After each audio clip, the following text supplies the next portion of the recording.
So from part 2, we're now at the point where we need to turn these dots into geometries once they hit our wall. So for starters, let's just turn off the live simulation hitting this green button to stop our computer from getting laggy while it's running.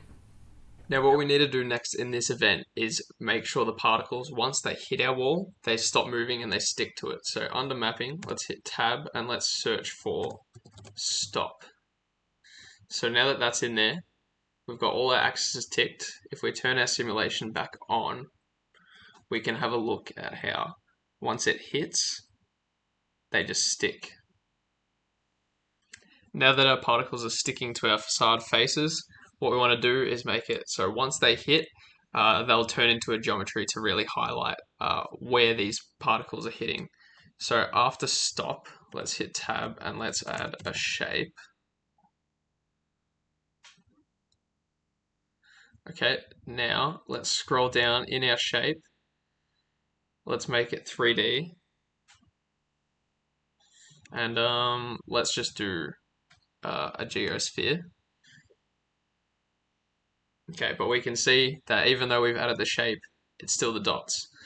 The issue is our display mode is still set to small dots from the start. So what we want to do is click this drop down and go to geometry. Now we can see we've got all these large yellow dots. Let's maybe change the color to a red. Okay. And if we go back into our shape, we can change the scale so they don't overlap as much. So let's go 50% of that.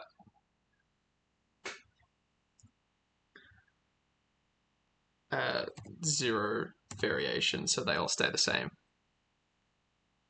So there we go. We have geometries for when our dots are hitting the faces of our facades. So now we have a functioning simulation where our train will fly by and project views onto these buildings. If we want to see these dots presented with a bit less density, maybe so we can see more specific areas, we can always go back into our berth and maybe let's just half the amount of particles we had. That way there's a little bit more space and we can see exactly which areas need work.